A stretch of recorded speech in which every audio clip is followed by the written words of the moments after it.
Chers élèves, bienvenue dans la deuxième vidéo sur les fonctions, mais cette fois-ci, on va travailler les compléments circonstanciels, alors ce qu'on appelle les CC.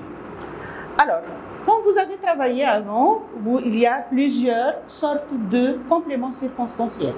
Vous avez travaillé le complément de temps, le complément de lieu, le complément de manière, le complément de moyen, et cette année, on va ajouter le complément de cause et le complément de but. Et tous, ce sont des compléments circonstanciels. Quelle est la différence entre un complément circonstanciel et un complément d'objet? Premièrement, le complément d'objet, c'est un complément essentiel à la phrase. Alors, pourtant, le complément circonstanciel, je peux le supprimer, je peux ne pas le mettre. Mais si je le mets, c'est pour exprimer les circonstances, c'est pour enrichir la phrase, c'est pour comprendre plusieurs choses. C'est quand, c'est où, c'est comment. Bon, deuxième chose, ou bien deuxième différence entre le complément circonstanciel et le complément d'objet. Le complément circonstanciel, c'est un complément déplaçable. Que veut dire déplaçable? Je peux le mettre soit au début, soit à la fin de la phrase, et ça ne change rien du sens de la phrase. Par exemple, dans la classe, nous travaillons sérieusement. Dans la classe, c'est où? C'est un complément de lieu, je l'ai mis au début en tête de la phrase. Aussi, je peux dire, nous travaillons sérieusement dans la classe. Nous travaillons où? Dans la classe. Ça peut être au début et ça peut être après le verbe ou bien à la fin de la phrase. Donc, les compléments circonstanciels sont des compléments déplaçables qu'on peut changer leur place et aussi ils peuvent être supprimables. Je peux les enlever et la phrase va avoir un sens. Bon, voilà les compléments circonstanciels. Les compléments circonstanciels, ou bien ce sont les compléments de circonstances qui répondent aux questions où, quand, comment, pourquoi, dans lesquels se déroule l'action exprimée par le verbe et quand il peut être déplacé dans la phrase. Exemple, la fillette rencontre le loup où? Dans un bois. Bon, je peux le mettre au début. Dans un bois, la fillette rencontre le loup. En règle générale, les compléments circonstanciels sont facultatifs. Que veut dire facultatif? Ils ne sont pas obligatoires. Je peux les supprimer. Si on les supprime, on peut comprendre la phrase. Les mots ou groupes de mots qui exercent la fonction de CC peuvent être introduits par une préposition comme à, avec, dans, chez, ou une locution prépositive autour de, près de, afin de, grâce à.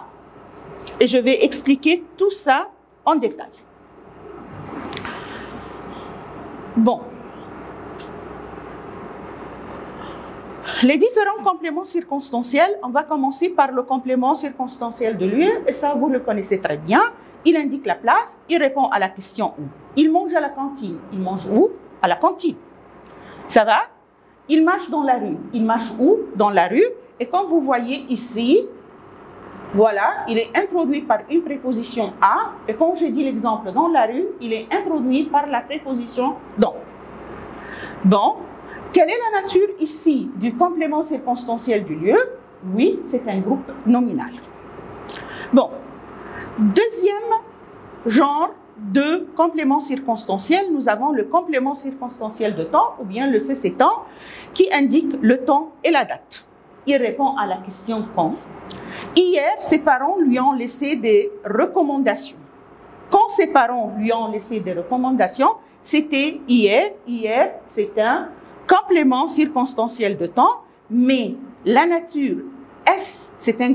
Non, non. C'est un groupe nominal? Non. C'est quoi la nature ici? C'est un adverbe de temps.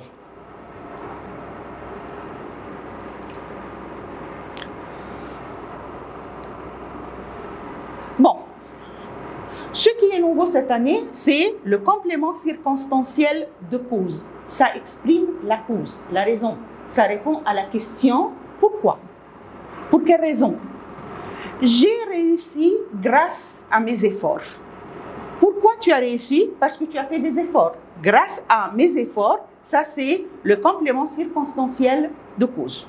J'ai demandé la question pourquoi tu as réussi? Pour quelle raison tu as réussi?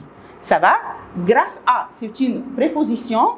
Et la nature ici, à mes efforts, ça c'est un groupe nominal. Deuxième exemple, Mélanie pleure. Pourquoi elle pleure? Parce que son chien a disparu. Ici, j'ai exprimé la cause à l'aide de parce que.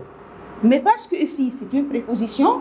Non, parce que c'est une conjonction de subordination qui exprime la cause. Alors ici, puisque j'ai le parce que ou puisque j'ai le que, donc la nature c'est, oui, c'est une subordonnée. Bon, ici donc la cause est exprimée par une subordonnée. Bon, ensuite, qu'est-ce que nous avons? Nous avons le complément circonstanciel de but. Et s'il vous plaît, ne confondez pas entre la cause et le but. La cause, c'est quelque chose qui s'est passé. Le but, c'est l'intention. Dans quel but? Ça va? Dans quel but tu travailles pour réussir? Ça va venir, la réussite. Dans quel but tu as acheté ces fleurs? Pour les présenter à ma mère. Alors, indique le but pour lequel l'action est accomplie, l'intention. Aussi, il répond à la question pourquoi, ou bien pour quel but, ou bien dans quel but. Alors, pour exprimer la cause, j'utilise le pour, qui est une préposition, ou bien j'utilise la afin de, ça va, qui est aussi un groupe prépositif, ça va, et les deux sont suivis toujours par un verbe à l'infinitif. Il faudra t'entraîner. Dans quel but? Pour sauter plus haut. Voilà, ça c'est le but. Alors ici, pour sauter, ici, le complément circonstanciel de but est exprimé à l'aide d'un verbe à l'infinitif, et ça c'est la nature.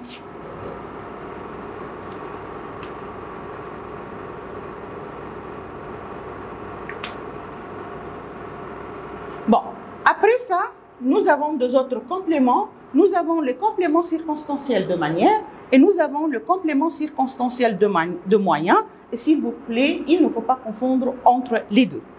Alors, le complément de moyen, c'est le moyen, c'est l'outil, c'est quelque chose que je peux attraper à la main.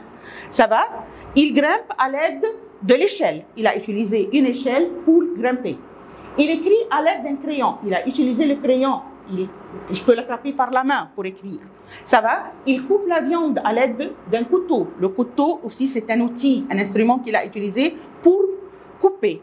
Alors ici, donc nous sommes d'accord que le complément de moyen, alors indique l'outil, l'instrument, il répond à la question avec quoi? Il grimpe à l'aide de l'échelle. Mais la manière, alors ça indique la façon, la manière. Et toujours, comme vous voyez, on utilise les adverbes de manière.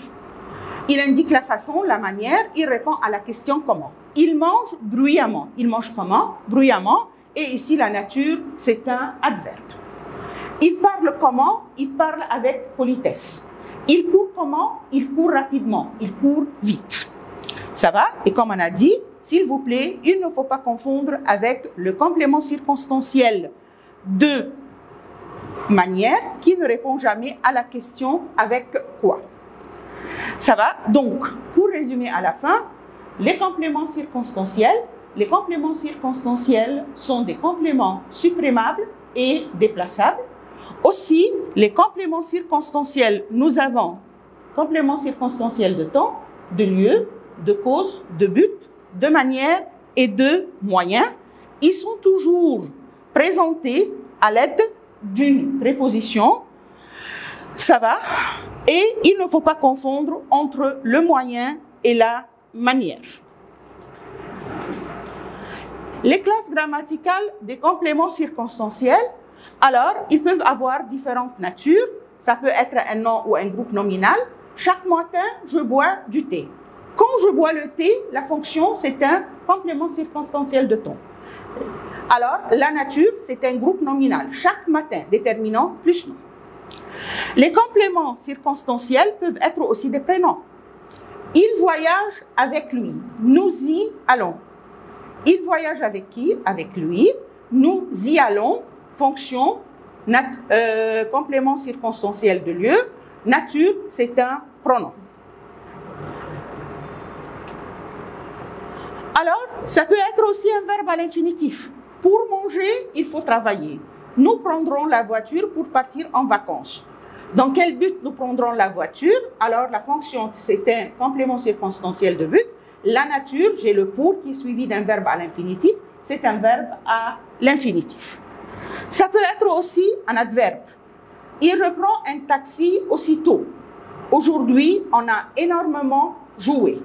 Ici, aussitôt, ici, ça, c'est un complément circonstanciel de temps et c'est un adverbe. Énormément, c'est un complément circonstanciel de manière et aussi c'est un adverbe. Et comme ça, on a terminé notre leçon sur les compléments circonstanciels aujourd'hui. Alors aussi, vous êtes priés de travailler les exercices comme on a fait pour les CO. Et je vais indiquer les pages et les numéros des exercices. Alors, c'est à partir de la page 326, 327, vous allez trouver votre leçon. Et les exercices demandés, c'est numéro 4, 5, 6, 7, 8, 9, 10 et 12. Merci bien pour votre attention.